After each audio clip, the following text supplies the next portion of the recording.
cerrar esta mesa con el doctor Zaffaroni, que aclaro no estaba incluido en el programa que circuló porque no nos había confirmado, pero bueno, tenemos el gusto de tenerlo aquí con nosotros, así que lo vamos a escuchar.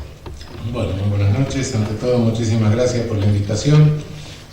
Por supuesto, somos todos abogados y queda claro que mi presencia en esta mesa me impide absolutamente abrir juicios sobre cada uno de los proyectos y todo en general, porque cualquier cosa que diga, naturalmente, me inhabilita para un análisis posterior en caso de judicialización.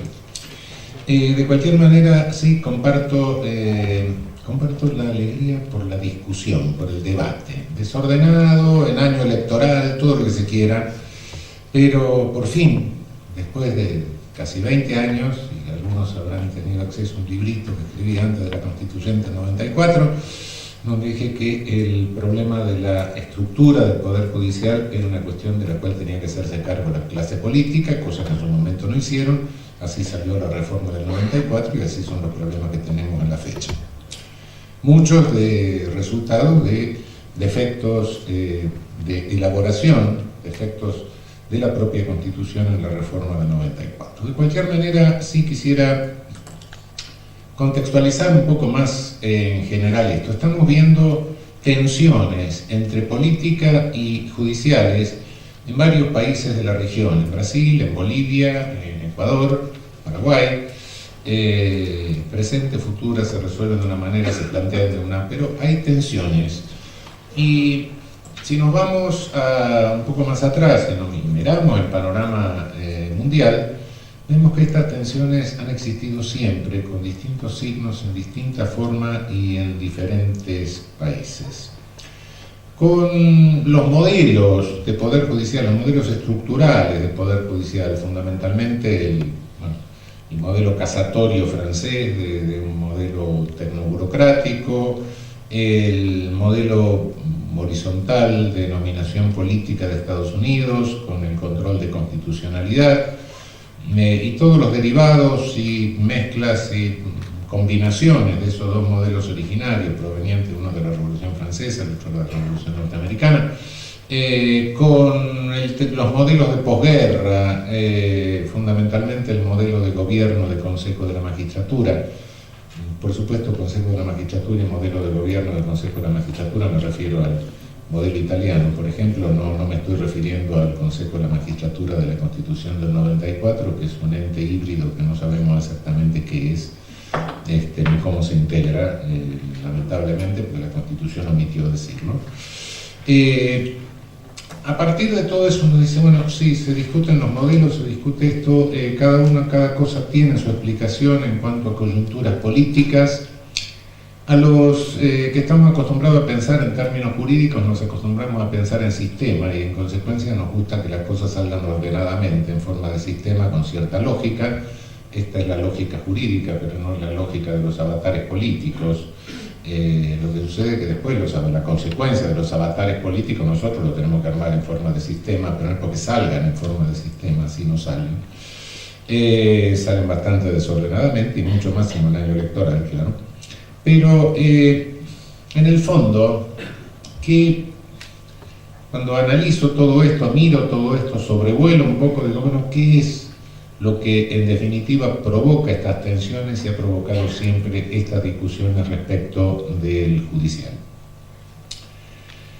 Creo que hay un derecho que está consagrado en la Constitución nuestra por efecto de la incorporación de los tratados internacionales, que es el derecho al desarrollo progresivo.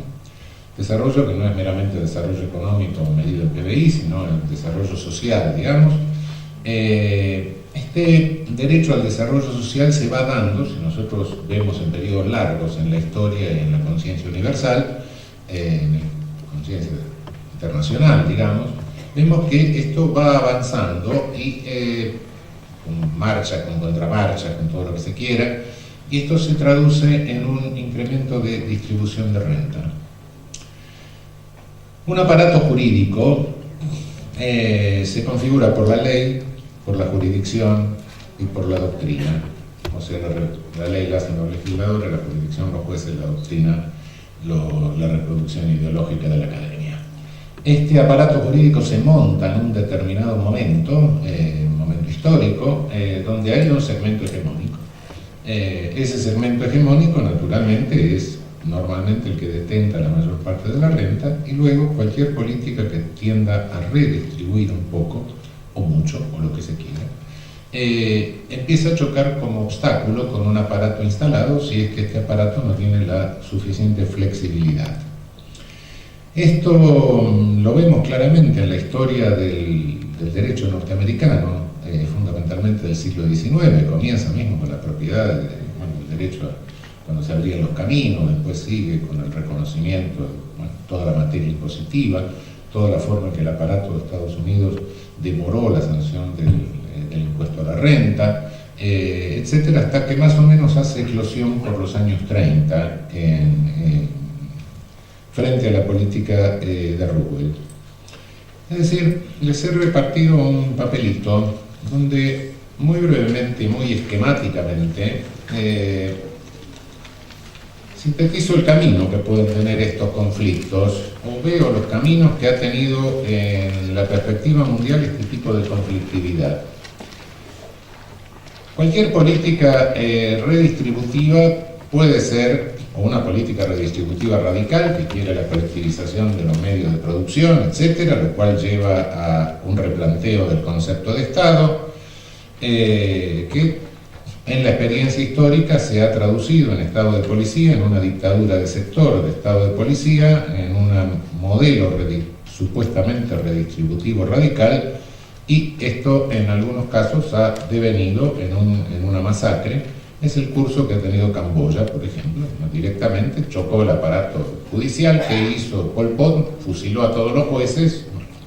Es un camino de conflicto, un poco bastante problemático, por supuesto. Lo otro no, puede ser una política redistributiva progresiva, una política que tenga moderada, pero redistributiva, que vaya haciendo avanzar el desarrollo progresivo. Y puede seguirse aquí el camino norteamericano de los 30. Los conflictos que puede generar la resistencia del aparato jurídico se pueden resolver mediante tensiones internas del aparato jurídico o mediante una cierta adaptación del aparato jurídico a la política redistributiva. No entro en los detalles de cómo se resolvió en el año 30, en la década del 30 en Estados Unidos, son todos conocidos. Uno de los jueces de la Corte se dio vuelta, etcétera, para evitar un conflicto de poderes. Roosevelt había querido ampliar el número de ministros de la Corte, el Senado no quiso. Después hubo algunos cánceres oportunos por algunos ministros, y el Bill se pudo hacer, y la política redistributiva más o menos keynesiana la pudo llevar adelante. Otro de los caminos, y también por el año 30, y es uno de los efectos que también tenemos que tener mucho cuidado, es cuando el aparato jurídico se cierra en una supuesta neutralidad. Es decir, tenemos un derecho que es totalmente independiente de la política, es inamovible, no tiene absolutamente nada que ver, es inflexible, y esta supuesta neutralidad lo convierte en un obstáculo insalvable frente a la tentativa de una política potencialmente un poco redistributiva. Es el camino que tomó el aparato jurídico alemán frente a la República de Weimar. Esto llevó a un replanteo del concepto mismo de Estado. Por cierto que se puede replantear el concepto mismo de Estado cuando se produce este cierre y replantearlo y derivarlo hacia un Estado de derecho social. Pero en el caso de la República de Weimar, esto llevó a una dictadura antidistributiva o contradistributiva. Esta dictadura contradistributiva, con el nazismo naturalmente, terminó en la masacre que todos conocemos. Es decir, hay la posibilidad de replantear el concepto de Estado, de replantear la idea misma del Estado hacia un Estado social de derecho.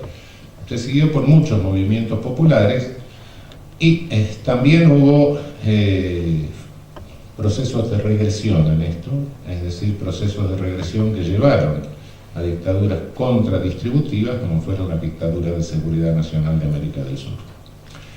Es decir, estos itinerarios que nos están indicando nos están indicando que, en definitiva, este debate que estamos teniendo, este debate que recién comienza, por supuesto, con defectos, con virtudes, etcétera, pero comienza recién y que va a durar años, por cierto. ¿A dónde pienso que debe orientarse? Básicamente creo que lo más sano sería o bien orientarlo hacia la solución del modelo norteamericano, es decir, resolverlo con las tensiones internas del aparato jurídico o mediante una cierta adaptación, es decir, el camino de arriba del esquema, o bien si esto resulta más conflictivo hacia el futuro, si el aparato jurídico nuestro se cerrase, habría que intentar un replanteo del modelo de Estado hacia un modelo de Estado social de derecho.